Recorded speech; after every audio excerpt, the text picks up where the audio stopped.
నేను ముఖ్యంగా ఈ పుస్తకం నుంచి ఒక్క అంశాన్ని గురించి నేను ప్రధానంగా మాట్లాడడానికి మానవ సంబంధాలు, సామాజిక విలువలు ప్రపంచీకరణ ప్రభావానికి ఎలా గురవుతున్నాయన్న ఒక మంచి పెద్ద వ్యాసం ఉంది.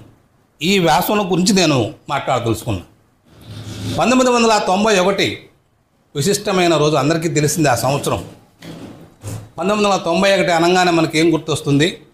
పివి నరసింహారావు ప్రవేశపెట్టిన ఆర్థిక సంస్కరణలు. ఈ ఆర్థిక సంస్కరణలు ఘాటు ఒప్పందాలు. ఈ ఒప్పందాలు జరిగిన నేపథ్యము, ఆ సందర్భంగా పివి నరసింహారావు సంతకం పెట్టి ఆహ్వానించడం ద్వారా ఒక నూతన ఆర్థిక విధానాలు, సాంస్కృతిక విలువలు మన జీవితాల్లోకి ప్రపంచవ్యాప్తంగా వచ్చినాయి. అందులో భాగంగా భారతదేశ ప్రజల మీద కూడా రుద్దబడినటువంటి పరిస్థితి మనకు తెలుసు. LPG, liberalisation, privatisation, globalisation. ఈ ఎల్పిజిని తీసుకొచ్చిన సంవత్సరం 1991. ఇది ఉదారవాదం, సరళీకరణ, ప్రైవేటీకరణ వీటినన్నింటినీ మనకు నెత్తిన రుద్దారు. చాలామంది సాధారణ మేధావులు, కుహనా మేధావులు, మధ్యతరగతి మేధావులు, పాలక వర్గాలకు అనుకూలంగా బాకాలు ఉదేరిన మేధావులు అనేక మంది ఇవన్నీ మంచియే కదా, ఉదారవాదం అంటే మంచిదే కదా. ఉదారంగా ఎవరి పట్ల ఉదారంగా ఉండడం? పెట్టుబడిదారుల పట్ల ఉదారంగా ఉండడమే ఇది ఉదారవాదం. సామాన్యులకి, ప్రజలకి, కార్మికులకి, కర్షకులకి, శ్రమజీవులకి ఏమాత్రం ఉదారం కాదు. పెట్టుబడిదారుల కోసం ప్రవేశపెట్టిన ఉదారవాదం ద్వారా వాళ్ళకు కావాల్సినటువంటి రాయితీల్ని, వాళ్ళకు కావాల్సినటువంటి అన్ని రకాల సకల సౌకర్యాలను కలుగు చేయడమే ఉదారవాదం యొక్క ఉద్దేశం. అలాగే సరళీకరణ. సరళీకరణ అంటే సరళతరం చేయడం. ఏమిటి సరళతరం చేయడం? పెట్టుబడిదారులకి, మల్టీనేషనల్ కంపెనీలకి ఆయా దేశాల్లో ఉన్నటువంటి నియమ నిబంధనలను సరళీకరించడం. మనకు కొన్ని రూల్స్ అండ్ రెగ్యులేషన్స్ ఉంటాయి, ఒక పారిశ్రామిక రంగంలో కానీ, వ్యవసాయక రంగంలో కానీ, మరొకట్లా కానీ. వీటన్నిటినీ కూడా సరళీకరించి మీకు కావాల్సింది మీరు చేసుకోండి. పారిశ్రామిక చట్టాలను మేము మారుస్తాం, సరళీకరణ చేస్తాం, మీకు కావాల్సిన విధంగా మీరు పెట్టుకోండి. అలాగే అనేక రకాల హక్కుల గురించి మిగతా వాళ్ళు మాట్లాడకుండా మేము చూసుకుంటాం, సరళతరం చేస్తాం. ఈ విధంగా సరళీకరణను మనం కొనసాగించడం. అలాగే ప్రైవేటీకరణ. చాలామంది మధ్యతరగతి మేధావులు అనుకుంటుంటారు, ప్రైవేటీకరణ ఉంటే అన్ని పనులు చాలా తొందరగా అయిపోతాయ్యా.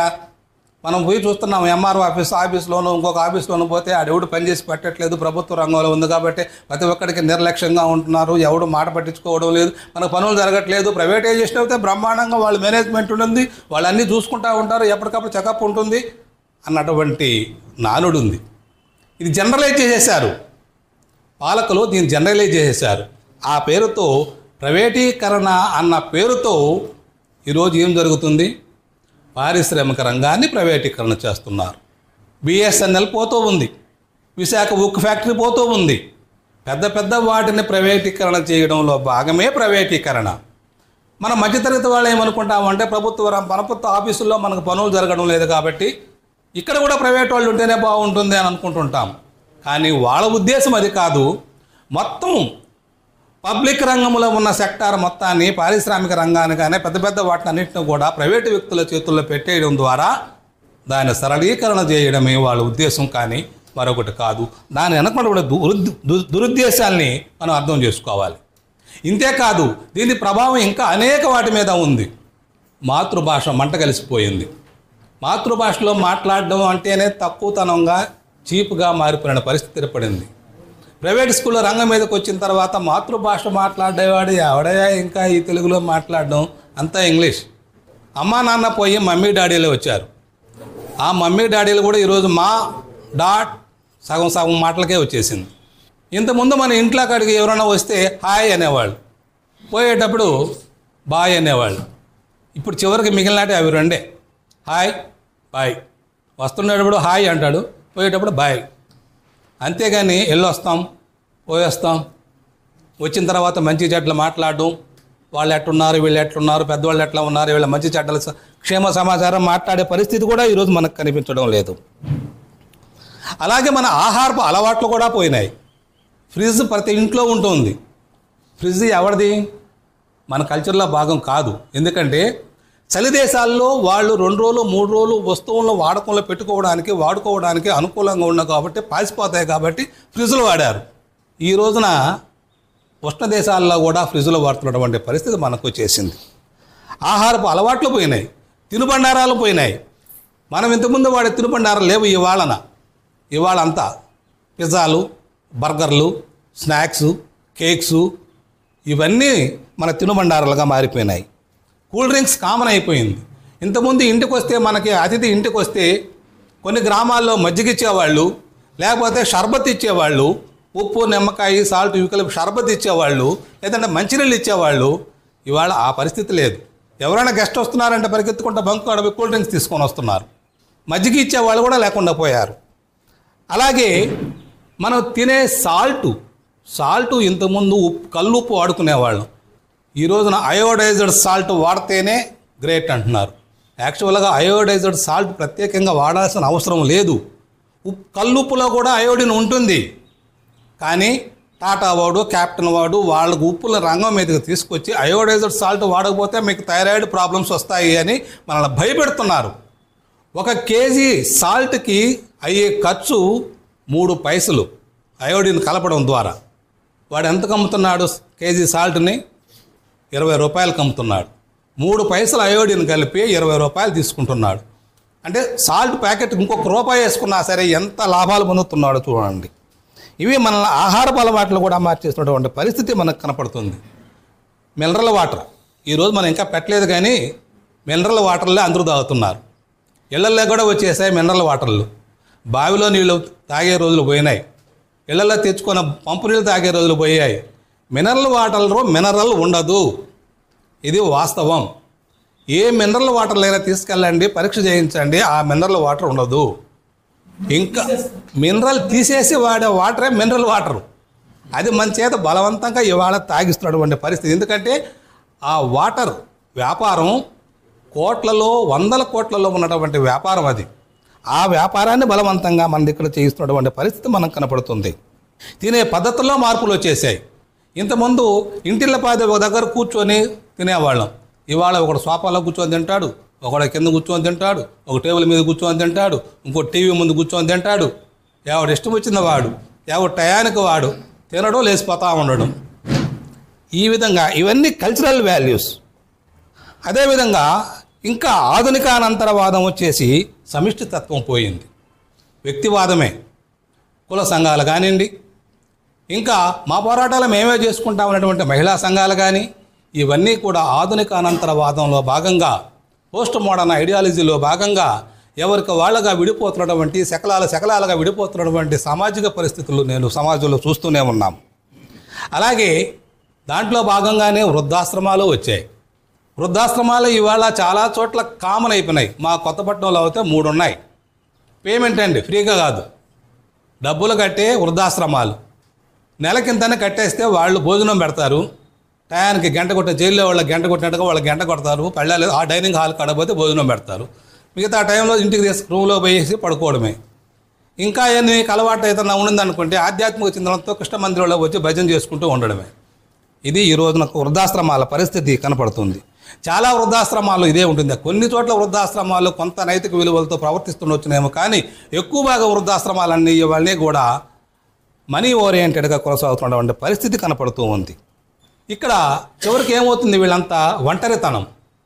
వాళ్ళని కదిలిస్తే, వృద్ధాశ్రమంలో ఉండే ముసలాళ్ళని కదిలిస్తే ఒంటరితనంతో వాళ్ళ పడే వేదన, ఆవేదన, బాధ అన్నీ ఉండి కూడా బతికిన కాలంలో, ఉద్యోగాలు చేసిన కాలంలో, కుటుంబ సభ్యులతో గతించిన కాలంలో ఎంత వైభవపేతంగా ఉన్నామో, ఇవాళ వాళ్ళందరినీ చదివించాము. పిల్లలందరూ ఒకరు ఘనంగా చెప్పుకుంటారు బిడ్డల గురించి. మళ్ళీ మా అబ్బాయి అమెరికాలో ఉన్నాడండి, మా అమ్మాయి ఆస్ట్రేలియాలో ఉందండి, వాళ్ళు నెలకింత సంపాదిస్తాడండి, నెల ఇంత పంపిస్తాడు. కానీ పలకింపలేనటువంటి ఒక దురవస్థలో ఇవాళ వృద్ధాశ్రమాలు కనపడుతున్నాయి.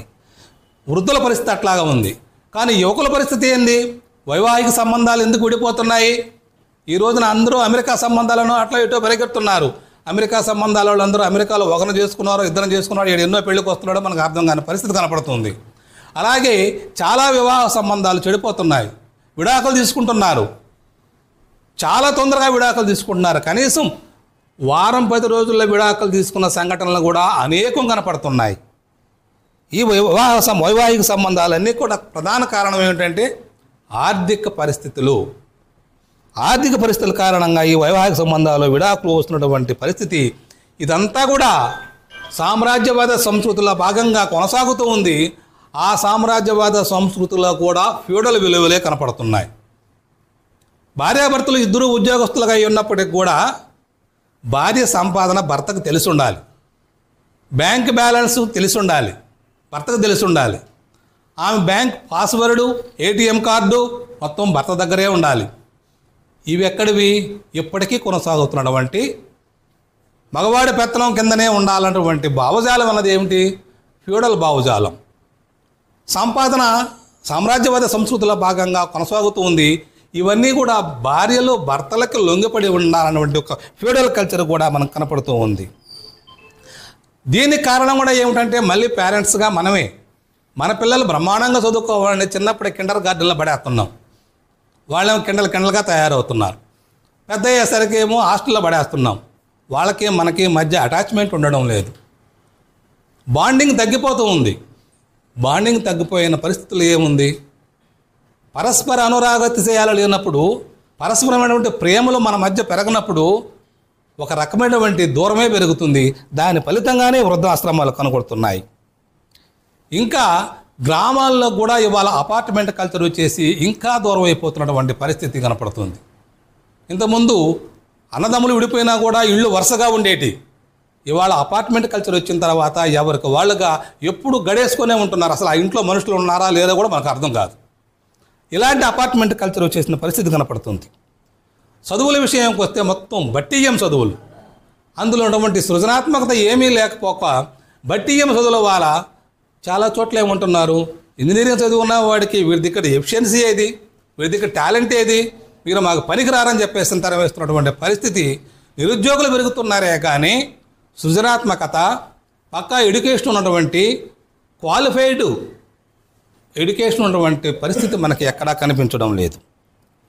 ఇవి కాకుండా రైతువారి జీవితాల్లోకి వస్తే సంకర విత్తనాలు, పనికిమాలిన మందులు మనకి అంటగడుతున్నారు. అప్పుల భారతం అప్పుడు మన దివుకుమార్ వాళ్ళు అప్పుడు నాటకం అప్పుడే వేశారు. వీటి విత్తనాల మీద వీటి మీద గొడ్డుమూత విత్తనాల సమాజం మీదకి వెదజల్లి మనుషుల్ని కిరాతకంగా హత్య చేయడానికి సామ్రాజ్యవాదులు తయారు చేసినటువంటి విత్తనాలు ఈ బీటీ విత్తనాలు లాంటి విత్తనాలు. ఇవి ఒకసారి వేస్తే పంట దిగుబడి వస్తుందో లేదా తర్వాత సంగతి, దిగుబడి రావచ్చేమో కానీ విపరీతమైనటువంటి పురుగు మందులు వాడితే కానీ అందులో నుంచి మనం ఈల్డింగ్ ఉండదు. ఈ అప్పులు పెరిగిపోయి నువ్వు ఎంత పండించినా ఎంత ఆదాయం వచ్చినా కూడా ఆ పంటలకు కావాల్సిన అప్పులకే తీరిపోతున్నాయి కానీ రైతులు మిగిలించుకునే పరిస్థితి ఎక్కడా కనిపించడం లేదు. ఆ అప్పుల బాధలు తట్టుకోలేక ఆత్మహత్యలు చేసుకున్న పరిస్థితి మనకి కనబడుతూ ఉంది. ఇవి కాకుండా డ్రగ్స్ ఇవాళ విపరీతంగా కొనసాగుతూ ఉన్నాయి. మీకు ఈ మధ్యనే పేపర్లో చూసే ఉంటారు కదా, కాలేజీల్లో డ్రగ్స్ అన్నది, గంజాయి అన్నది కామన్గా అయిపోయింది. 2 నెలల క్రితమే మనం ఇక్కడ ఒంగోలు మెడికల్ కాలేజీలో విద్యార్థులు కూడా గంజాయి కోసం సీనియర్స్ జూనియర్స్ కొట్టుకొని తన్నుకున్నటువంటి పరిస్థితి మనకు కనపడుతూ ఉంది. అలాగే రాష్ట్ర వ్యాప్తంగా గంజాయి విపరీతంగా వాడుతున్నారని చెప్పేసినటువంటి మనకు వార్తలు వస్తూ ఉన్నాయి. అలాగే ఆదాయం కోసం ప్రభుత్వం దగ్గరుండి మద్యాన్ని టార్గెట్ పెట్టి మద్యం అమ్మిస్తున్నటువంటి పరిస్థితి మనకు కనపడుతూ ఉంది. ఆదాయం కోసం వ్యసనపరులుగా మారుస్తున్నటువంటి సంస్కృతి మనకు కనపడుతూ ఉంది.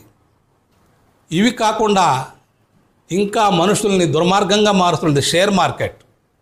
షేర్ మార్కెట్లో మనకి జ్ఞానం ఉండి లేక వాడికి ఎవడికో డబ్బులు వచ్చాయని చెప్పేసి మనం షేర్ మార్కెట్లో డబ్బులు పెట్టి ఇవాళ కాకపోతే రేపు కాకపోతే ఇంకొక రోజైనా వస్తుందన్నటువంటి ఆశతో అది ఎప్పుడు పెరుగుతుందో ఎప్పుడు తగ్గుతుందో అర్థం కాకుండా అప్పులు చేసి మరి షేర్స్ కొని అవి డమాల్మని పడిపోయినప్పుడు ఏం చేయాలో అర్థం కాక ఆత్మహత్యలు చేసుకున్న వాళ్ళు, పరారైన వాళ్ళు, ఐపీలు పెట్టిన వాళ్ళు చాలామంది మనకి సమాజంలో కనపడుతున్నారు. ఇంకా లేటెస్ట్గా ఏంటి అవి క్యాసినోలు వచ్చాయి. ఇవి క్యాసినోలు మేము మనం మలేషియాకి వెళ్ళినప్పుడు ఒక క్యాసినో లోపల పోయి చూసాం. అబ్బో అదొక కొత్త ప్రపంచం. అది వాళ్ళు రింగెట్స్లో ఉంటుంది. మలేషియాలో 100 రింగెట్స్ పెడితే 1000 రింగెట్స్ వస్తాయి. వచ్చేది ఒకడికన్నా మేము చూడంగా 10 మంది దగ్గర చూసాం. అలా రౌండప్ చేసుకుంటా ఎవడు వచ్చినాడు కనపడడంలే, వాడు మాత్రం కాయిన్స్ అన్ని తోసుకుంటున్నాడు లోపలికి. ఏళ్లలో ఏ 100 మందికో 1000 మందికో ఒకడికో ఇద్దరికో వస్తుంది. కానీ అక్కడ లక్షల రూపాయలు రోజువారీ క్యాసినోలో పోగొట్టుకుంటున్న వాళ్ళు మనకు కనపడుతూ ఉన్నారు. ఇలాంటి క్యాసినోలు వచ్చేసాయి. కాబట్టి మొత్తం సమాజంలో సర్వవ్యాపిత సంక్షోభానికి కారణం ఇవాళ కొనసాగుతున్నటువంటి సామ్రాజ్యవాద సంస్కృతి యొక్క విష ప్రభావం. ఈ విష ప్రభావంతో అనేక జీవితాలు బలైపోతున్నాయి. ఈ బలైపోతున్న జీవితాలకు ప్రత్యామ్నాయంగా మనుషుల్ని ఆలోచన ధోరణి పెంచేటువంటి కల్చరల్ సాహిత్యాన్ని, నాటక రంగాన్ని, అనేక పరిషత్ నాటకాలు మీరు చూసే ఉంటారు. పరిషత్ నాటకాల్లో ఇవే చెప్తున్నారు. సమాజం ఇట్లా భ్రష్టు పట్టిపోతుంది, ఇలా రకరకాల పోకడలు వచ్చేసి కుటుంబ వ్యవస్థలు చిన్నాభిన్నమైపోతున్నాయి, సాంస్కృతిక విలువలు దిగజారిపోతున్నాయి, మనుషుల మధ్య దూరాలు పెరిగిపోతున్నాయి, సమాజంలో ఇన్ని రకాల దోపిడీలు కొనసాగుతున్నాయి, వీటిని కళ్ళు తెరవండి అని చెప్పేసి అనేక నాటకాలు మనకు కనపడుతున్నాయి. కానీ ఇలాంటి నాటకాలు ఏమైనా వస్తే వీటి మీద ప్రభుత్వం జాగరూకత వహించి వాటిని బ్యాన్ చేయడానికి, ఆడకుండా చూడడానికి, వాళ్ళ మీద చర్యలు తీసుకోవడానికి, ఇలాంటి సాహిత్యాన్ని నిషేధించడానికి సిద్ధంగా ఉంది. ఈ మధ్యకాలంలో ఇంకా మరీ మతోన్మాద సంస్థలు అధికారంలోకి వచ్చిన తర్వాత సనాతన ధర్మాన్ని ప్రశ్నించే సాహిత్యం ఉన్నా సరే, సనాతన ధర్మాన్ని ప్రశ్నించినటువంటి కల్చరల్ యాక్టివిటీస్ ఉన్నా సరే వాళ్ళని నిలువున చంపేస్తున్నటువంటి పరిస్థితి, భౌతికంగా నిర్మూలిస్తున్నటువంటి పరిస్థితి మన సమాజంలో కొనసాగుతూ ఉంది. దీనికన్నిటికీ పరిష్కారం ఏమిటంటే ప్రజా ఉద్యమాలని, ప్రజా సాహిత్యాన్ని, ప్రజా సంస్కృతిని బలోపేతం చేయడానికి మనుషులందరూ కూడా తలావంతు తన ముందు సాయం చేస్తే కానీ సమాజం ముందుకు పోదు. అలాంటి సమాజం కోసం అనేక సందర్భాల్లో రవిబాబు గారు రాసినటువంటి వ్యాసాలు చదవండి. అలాగే మతం పేరుతో అనేక మంది కల్కి భగవాన్ గురించి ఇందులో ఉంది. వీళ్ళందరూ ఎవరు? సాధారణమైన వ్యక్తులు. కల్కి భగవాన్ కానివ్వండి, ఇంకొకటి నీళ్ళ స్వామి కానీ, ఇంకొకటి చెప్పుల స్వామి కానీ, బొచ్చుల స్వామి కానీ, వీళ్ళందరూ కూడా గడ్డాలు పెంచుకొని చేతుల కమండలు పెట్టుకొని కాషాయ వస్త్రాలు వేసుకొని దిగిన వాళ్ళే. కానీ వీళ్ళ దగ్గర ఎవరి దగ్గర దైవత్వం లేదు. వాళ్ళందరూ ఎలాంటి వాళ్ళు, వాళ్ళ యొక్క జీవన విధానం ఎట్లా కొనసాగిందో, వాళ్ళు ఎక్కడి నుంచి మొదలయ్యి ఎక్కడి దాకా కోటీశ్వరులుగా మారారు, తినడానికి గతి లేని వాడు కూడా సన్యాస వేషం చేస్తూ కోట్లు సంపాదించిన వాళ్ళ యొక్క చరిత్రలు ఈ పుస్తకంలో ఉన్నాయి. వీటన్నిటి గురించి తెలుసుకోవాలంటే ఈ పుస్తకాన్ని ప్రతి ఒక్కరూ చదవండి. Thank you.